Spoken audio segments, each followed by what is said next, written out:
estamos en De Palabra. Buenas tardes tengan todos ustedes. Y este programa estará dedicado a un poeta extraño, un poeta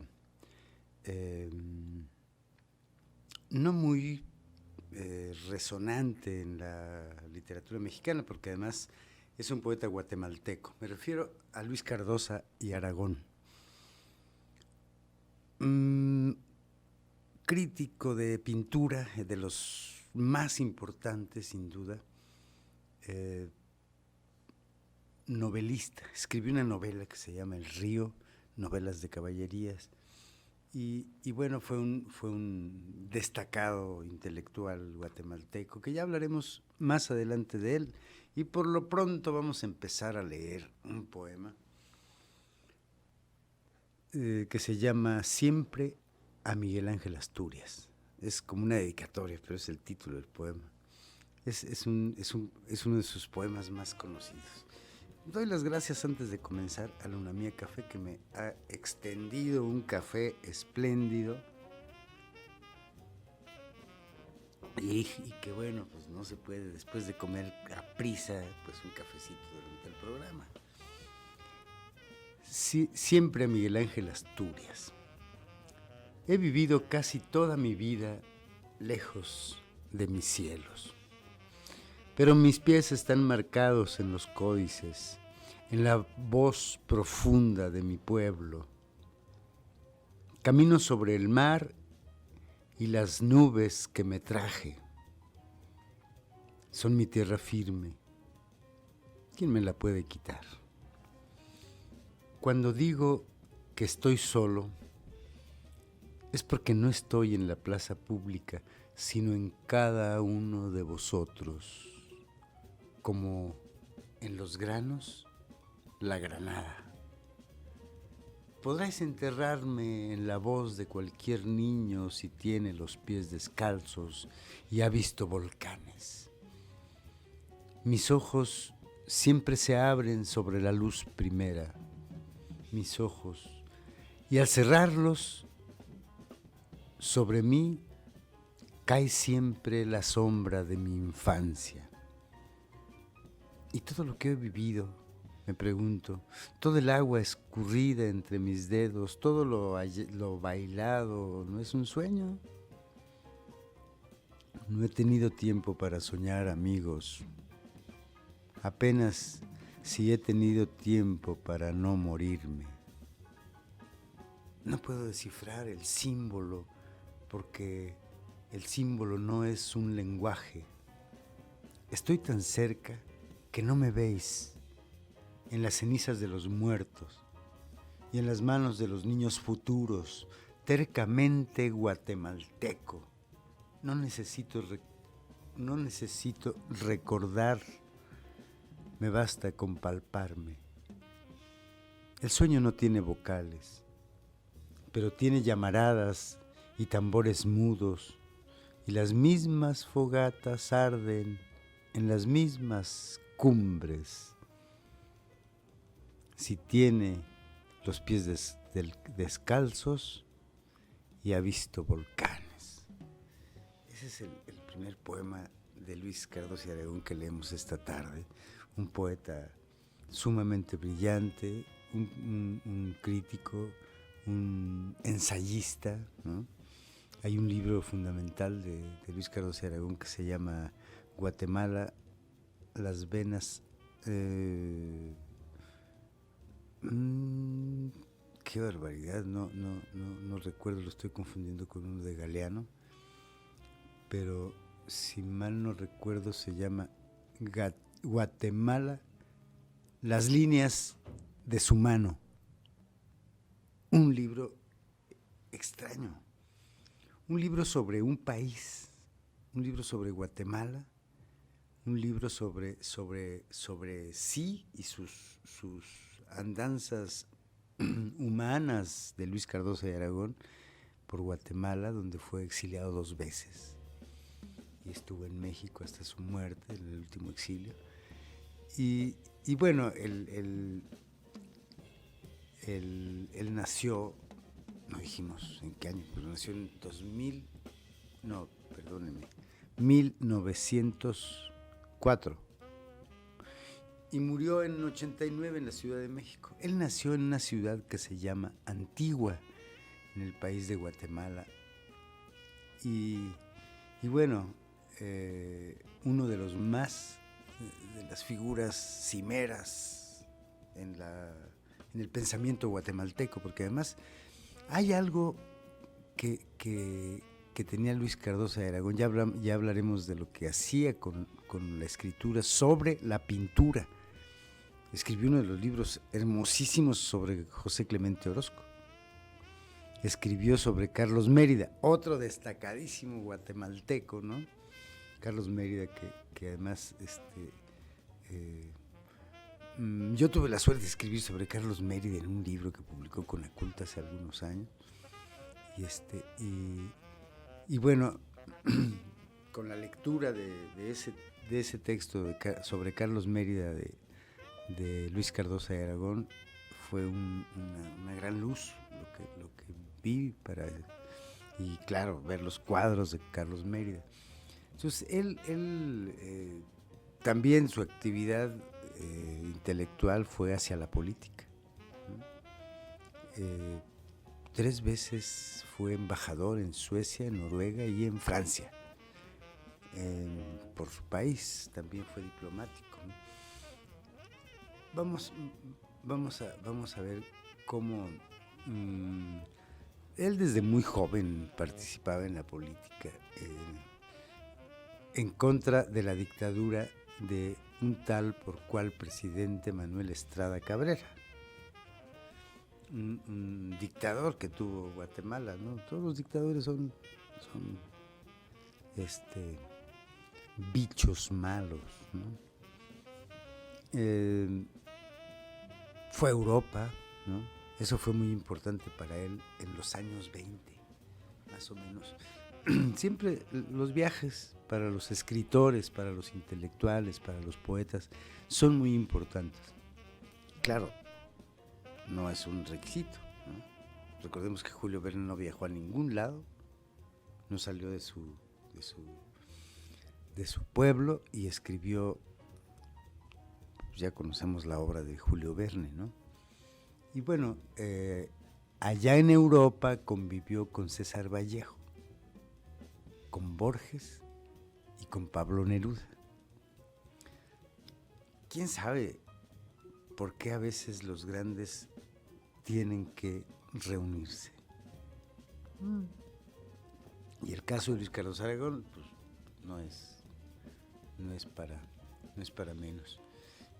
Vivió en distintos países en Europa, más o menos de los 20, regresó por el 44, después de la guerra, ¿no? Regresó a Guatemala, donde participó otra vez nuevamente en la vida política de su país, y finalmente en el siguiente exilio, vamos a ver quién lo exilió, alguien que lo nombró como un líder nocivo para... ahorita voy a recordar cómo lo llamó este presidente tristemente célebre, ¿no? Y lo expulsó, es decir, era como o se va o lo matan, más o menos. Ya finalmente radicó en México. Hay algo en su obra. Su obra es una especie de un corpus, una galería. Es diversa. También hay que ver que a través de su obra también se entiende desde su punto de vista la historia de Guatemala, como en este libro que les acabo de mencionar, que es Guatemala, las líneas de su mano. Qué buen título. Como estaba a punto de confundirme con el libro de Eduardo Galeano que se llama Las venas abiertas de América Latina, ¿no? Que es otro gran libro. Hablaremos un día de de Eduardo Galeano. En fin, en el ámbito de la literatura, su producción fue como la de Miguel Ángel Asturias, precisamente, el novelista. Hay una llegada al puerto del modernismo, más o menos, ¿no? Un modernismo distinto al modernismo del XIX, una nueva manera de... Ya verán, ahorita que lea algunos poemas, sus extrañas imágenes, pero bellas, ¿no? Bellas, ciertas, acertado en sus imágenes, ¿no? De pronto tiene... ahorita recuerdo una imagen de... algo donde dice: el mar es como una pulsera para tus pies, ¿no? Recuerdo La Sinfonía para el Nuevo Mundo, un libro de... ahorita vemos en qué del 48 más o menos. Es un libro en prosa, poemas en prosa bellísimos. Bueno, leeré un poema empezando el siguiente bloque y por lo pronto vamos a un corte y déjenme tomar más café.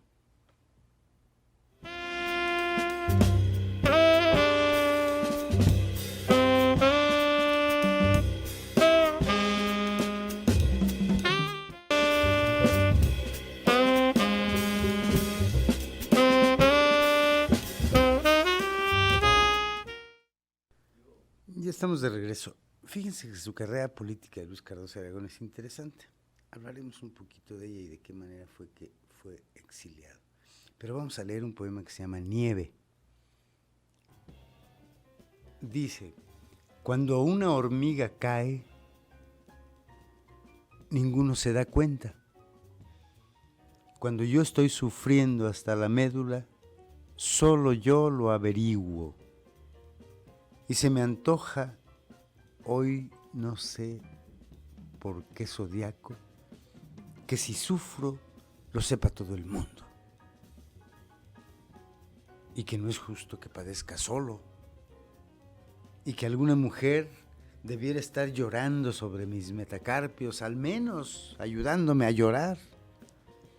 Me siento solidario con aquel que tiene alguna torva pena, alguna neuralgia, alguna madre agónica, alguna cárcel suya.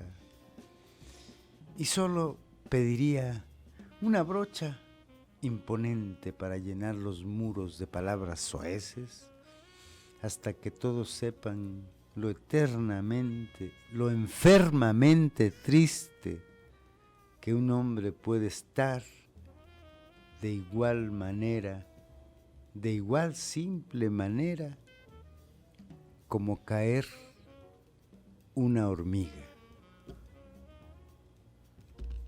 Esa línea es bellísima, ¿eh? Ese verso que abre el poema: cuando una hormiga cae, ninguno se da cuenta, ¿no? Es decir, y ahí hace la comparación del sufrimiento del hombre, ¿no? Y se aferra un poco a... no es justo que yo padezca solo, ¿no? Si sufro, lo sepa todo el mundo. Qué verso, eso me parece fundamental. Ese tipo de versos que hablan de lo llano, de la sensibilidad, de la llaneza de nuestros sentimientos y que parecieran lugar común, me gustan en Luis Cardoso de Aragón. Fíjense, ¿ves? Es esta parte donde dice: y solo pediría una brocha imponente para llenar los muros de palabras soeces, hasta que todos sepan lo enfermamente triste que un hombre puede estar de igual manera. ¿Qué cosa? De igual simple. Ese adjetivo es muy bueno. De igual simple manera como caer una hormiga. ¿Qué cosa? Nadie ve. Es un reclamo a la falta de solidaridad los hombres, ¿no? Pero bueno, decíamos que su esposa, Lia Kostakovsky,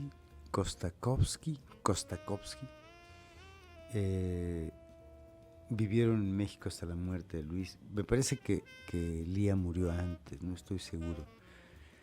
Trabajó en el periódico El Nacional. ¿Se acuerdan del periódico El Nacional? Que iba así, pero tenía un suplemento, me parece. Pero él colaboraba en El Nacional. El último exilio que tuvo, el primero fue antes en los 30. No estoy seguro, pero él en el exilio en 1955 justamente es cuando publica, decíamos, ya lo hemos mencionado, Guatemala, las líneas de la mano. Es como un retrato ese libro. Yo lo elogio mucho porque es una especie de retrato, un ensayo sin comparación en las letras, ¿no? En las letras de habla española. Una narración bellísima, es una narración impecable. Describe Guatemala de una manera, describe Guatemala y a los guatemaltecos, ¿no? De una manera muy clara, muy nítida sorprendente. Eso causa sorpresa ese libro, ¿no? Y va al arte, y va a la sociedad, y va a la literatura, y hasta su pasado, sus raíces de él mismo, ¿no? Muy valiente ese libro. Bueno, decíamos que el presidente de Guatemala, general Fernando Romeo Lucas García, ese es el que no me acordaba el nombre, pues para qué se acuerda uno de esos, ¿no? Lo acusó públicamente a principios de los años 80, fíjense, de ser líder intelectual de los movimientos insurgentes de Guatemala, acusándolo de dirigente de guerrillas comunistas. Una sentencia de muerte, ¿no? Acusándolo de guerrillas comunistas. ¡Qué barbaridad! ¡Qué ridiculez! ¿No? Y si así lo fuera, qué bien, que un intelectual puede ser guía de la gente, ¿no? Que un poeta pueda incidir, ¿no? He visto en el Facebook algunos comentarios sobre soy poeta y me voy a morir de hambre, con una especie de denigración a la figura del poeta. Pues por eso no respetan a los poetas, ¿no? En un pueblo, porque la gente además tiene una educación tendiente hacia la burla de alguien que se dedica a sentarse y a pensar y a producir ideas. Entonces, ¿por qué el panadero que se sienta a hacer su pan y hace pan, si lo respetan? Es lo mismo. Al carpintero que se pone a clavar clavos y hace una silla, es respetable. Pues el poeta también, carajo. Claro que sí. Se sienta a pensar y escribir versos, y los versos también, como las sillas y como el pan, valen. Digo, eso es lo que pienso. Bueno, digo de esto por la sentencia, por la sentencia que le encaró, que le mandó decir ahí Romeo Lucas García, ¿no? Que lo acusaba de ser líder intelectual de los ¿cómo dice? De los movimientos insurgentes en Guatemala, y además lo acusó de ser dirigente intelectual de las guerrillas comunistas. ¿Qué cosa? Eso es un sencillo ridículo, ¿no? En fin, creo que Cardoso de Aragón es un poeta magnífico. Miren, les voy a leer este que se llama Voltas, que es una parte de un poema largo, ¿no? A su madre. Voltas. Vueltas, voltas. Pues me diste y tal herida, con ganas de darme muerte. El morir me es dulce suerte, pues con morir me dais la vida. Ojos, ¿qué os detenéis? Acabad ya de matarme. Mas muerto, volvé a mirarme, porque me resucitéis. La llaga, cierto, ya es mía, aunque ojos vos no querráis, mas si la muerte me dais, el morir me es alegría. Y así digo que acabéis, oh ojos, ya de matarme, mas muerto volvé a mirarme, porque me resucitéis. Qué poema, ¿no? Perfectamente las asonancias rítmicas. A lo mejor podemos leer otro poema que se llama, este de los creadores es muy bueno. Los hombres sentimos envidia de los dioses. Ellos están en el cielo y nosotros en la tierra. Ellos vuelan sin necesidad de alas. Nosotros tenemos que hacerlo sobre aviones. Ellos hacen los milagros y nosotros tenemos que adorarlos. Pero cuando tú y yo formamos la figura de un pájaro volando sobre nuestro propio cielo, alas son nuestros brazos y tu vientre se llena de la más perfecta creación, son los dioses los que sienten envidia por los hombres. Es un ingenio bárbaro, ¿no? Es una tesis de eso, es una tesis sobre la importancia, ¿no? Que tiene la importancia que tiene la diferencia entre los hombres y los dioses. Y se llama, un poco irónico, los creadores. O sea, los creadores pues es Dios, pero también los hombres, ¿no? Y tu vientre se llena de la más perfecta creación, pues el hombre, ¿no? Son los dioses los que sienten envidia por los hombres. Qué final de poema, ¿no? Es magnífico. Este de los creadores me gusta mucho a mí. ¿Y estamos en qué bloque, Dante? En el tercero. ¿Vamos a ir a pausa ya? Uf, qué barbaridad. Uno se pierde en el tiempo hablando de Luis Cardosa y Aragón. Y ahorita les hago un anuncio. Regresamos.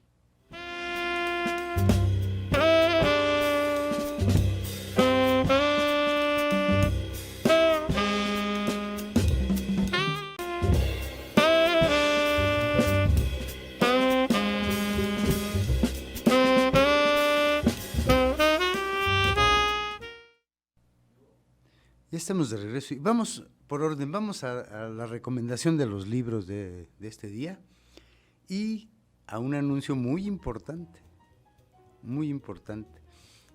Yo creo que podemos poner el anuncio, es mañana viernes 2 de febrero, Día de la Candelaria, vamos a tener lecturas y conversaciones en Lunamía Café and Grill, que es un programa de lecturas de la obra de los autores con las conversaciones del público, es decir, se platica sobre lo leído, pero también hay una parte que es importante, el oficio de escribir.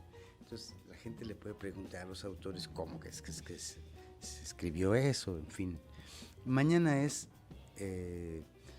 a las 7:30 es la recepción, a las 8 más o menos empieza la lectura y estarán con la lectura de su obra Tamara Sosa, una joven escritora narradora que tiene un libro publicado. Bueno, tiene otros sobre otros temas, pero este en particular es un cuento que se llama En las noches de Cleo. Magnífico, muy buen cuento, muy buen cuento.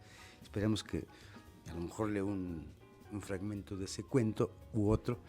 Y Arturo Castrejón, poeta extraordinario, un muy buen poeta que tiene un libro que se llama, oigan el título, El otro nombre del agua. Mañana estarán ellos ahí y después la conversación y bueno, pues tomar cafecito, qué sé yo. Entonces ahí los esperamos, los invitamos. Los libros que voy a recomendar ahora son relatos, nada más y nada menos que de Samuel Beckett. No necesita recomendación, pero después de yo haber leído toda la obra de Beckett, ¿cómo no lo voy a recomendar? Y voy a recomendar una autora extraordinaria que se llama Irene Nemirovsky, que nació en 1903 en Kiev y murió en Auschwitz en 1942. Una vida difícil, ¿no? Esta novela se llama David Golder, que es una novela que ahora estoy leyendo. Yo he leído una sola novela de ella que se llama, déjenme decirles cómo, La suite francesa, ¿no? La suite francesa. Esa novela es maravillosa. Y ahora estoy leyendo esta y con una mano leo uno y con la otra el otro, y esta que empecé hoy en la mañana, Ardor en la sangre, de Irene Nemirovsky. Esas son mis recomendaciones. 2 novelas de Nemirovsky. Y bueno, en general la autora, búsquenla, es muy buena. Y los relatos de Samuel Beckett. Esas son mis recomendaciones de este jueves. Y bueno, vamos a leer un poema de Luis Cardoso de Aragón. ¿Qué les parece? Y los esperamos mañana en Luna Mía. Alma mía gentil, que partiste. Alma mía gentil, que partiste tan pronto de esta vida descontenta, reposa ya en el cielo eternamente y viva yo aquí en la tierra siempre triste. Si allá en el asiento etéreo, en donde subiste, memoria de esta vida se consiente, no te olvides de aquel amor ardiente que ya en los ojos míos tan puro viste.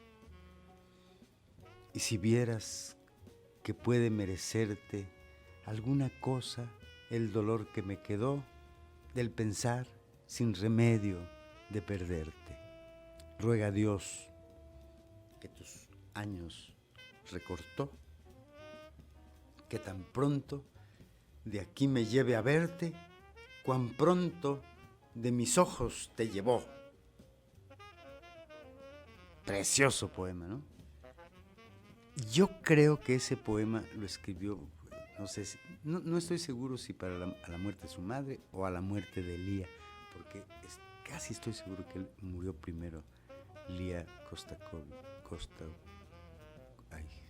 bueno, pues un apellido así difícil, Lía Kostakowski. Ella fue su esposa, su compañera, una mujer muy inteligente, muy brillante además. Y bueno, aquí hay un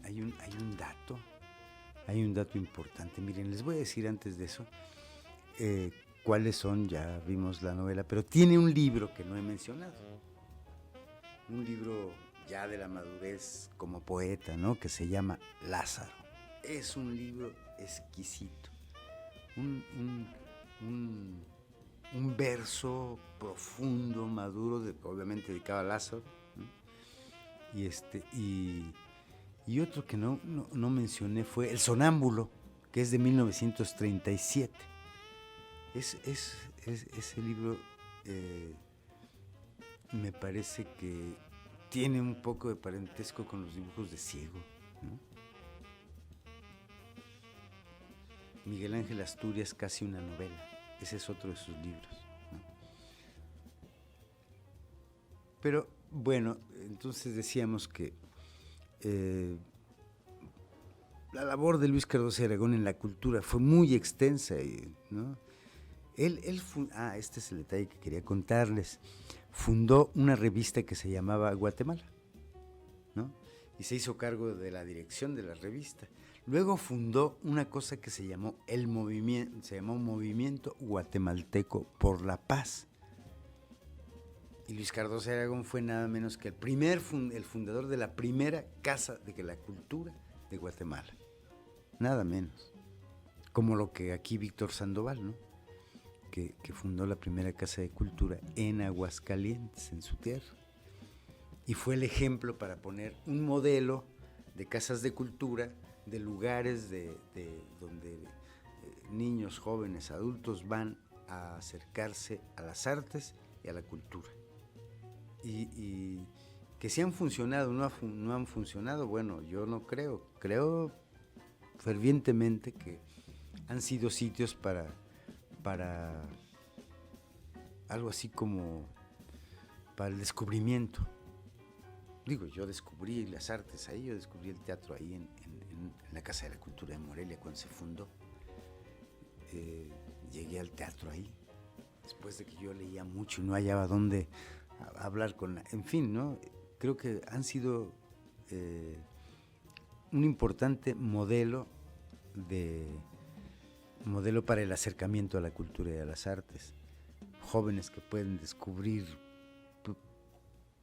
que tienen talento o que van a descubrir que no tienen talento, pero que pueden ser espectadores de teatro, que pueden ser lectores de literatura, que pueden ser espectadores de la obra plástica, ¿no? Que pueden saber qué es el óleo, qué es el acrílico, qué es la acuarela, el dibujo, los grabados, la aguafuerte, en fin, todo eso. Y me parece que han sido centros importantes. Que en México, yo he visto casas de cultura en algún lugar donde dan clases de costura. Pues está bien, pues, pero hay que acercar a la gente a la lectura y a las artes, ¿no? A que las aprecie, que entienda que eso vale, ¿no? Me parece que esa es una función importante de las casas de cultura. Pues Luis Cardoso de Aragón fundó esa Casa de Cultura de Guatemala, ¿no? Una institución. Fue embajador, ya dijimos, en Noruega, ¿no? En Suecia y en Francia. Y ganó premios como... ¿Qué premios ganó? A ver, aquí los tenía anotados. La Facultad de Humanidades de la Universidad de San Carlos de Guatemala lo nombró, oigan, emeritissimum, ¿no? Y eso es en 1970. En 78, la Asociación de Periodistas de Guatemala le otorgó el galardón Quetzal de Jade. En 1992 ganó el premio Mazatlán de literatura aquí en México, en 92. Ya dijimos que Luis Cardoso de Aragón murió justo ese año. Claro, murió el 4 de septiembre de 1992, justo recién acababa de ganar el premio Mazatlán, ¿no? Entonces, eso es lo que hemos podido decir de Luis Cardoso de Aragón, pero me falta algo. Se peleó con Octavio Paz. Se pelearon. Octavio Paz lo respetaba mucho. Es más, Octavio Paz dijo: a mí me enseñó a escribir sobre pintura Luis Cardoso de Aragón. Ya hemos visto que Octavio Paz escribió sobre pintura y sobre literatura, sobre poesía, ensayos, ¿no? Pero él reconocía que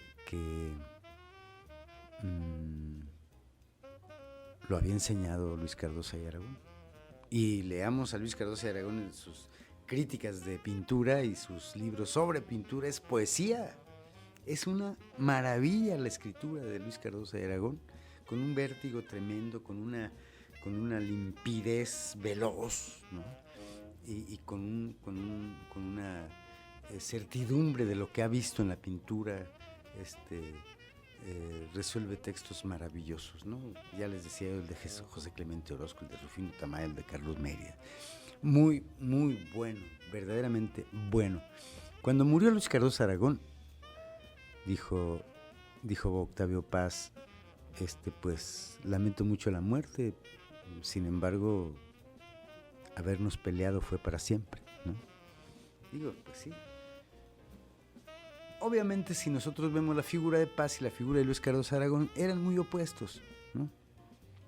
Luis Cardoso Aragón era un hombre de izquierda, ¿no? Paz, pese a que fue de izquierda, después tuvo mucha cercanía, un poco secreta, un poco de la mano escondida, ¿no? Con la derecha, con el priismo, con todo eso. Entonces, me parece que por obvias razones podemos decir que no eran muy afines, y su pelea, desconozco ojalá que pudiera investigar por qué se pelearon esos dos grandes, ¿no? Es decir, como ahorita estoy recordando a Astor Piazzolla, se peleó con otro músico grandísimo argentino, ¿no? No sé si con Gato Barbieri, no estoy seguro, pero esas peleas son más que lamentables, son interesantísimas, ¿no? Es decir, uno como Gauguin y Van Gogh, ¿no? que discutían sobre cómo se debía pintar.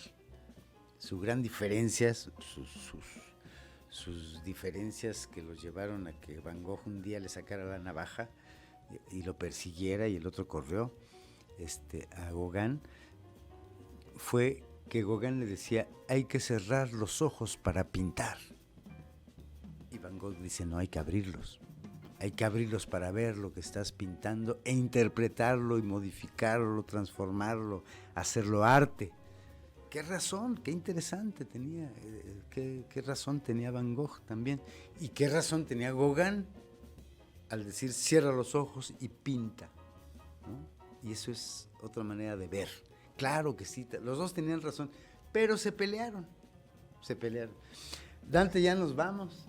Híjole, bueno, pues leeremos un poema más para despedirnos. Los esperamos mañana en Lecturas y Conversaciones en Luna Mía Café and Grill. Tamara Sosa y Arturo Castrejón. Las conversaciones las hacemos nosotros. Ahí los esperamos a las 7:30 de la noche en Alonso de Cázares 58-B, Colonia 5 de Mayo, ahí por Tabasco, cerca de la Escuela de Leyes, La Poza Rica, en fin. Nos despedimos con el poema y el poeta. Tú me pides el poema,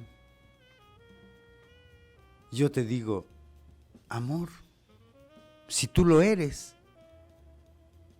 cada parte tuya es una estrofa y todo el conjunto, poesía. Para escribirte habría que volver a la poesía clásica, habría que volver gimnastas a los versos, escribirte en verso libre no es correcto y yo no puedo escribir a la manera clásica. Mejor, déjame entonces plagiarte con mis besos. Déjame sentir toda la resonancia de la estrofa, pues de todos modos, amor, si tú eres el poema, yo soy el poeta. Recuerden, amigos, que la poesía nos hará sentir felices, al menos mientras el verso se sumerge en nuestra alma. Yo soy Neftalí Coria. Hasta la próxima.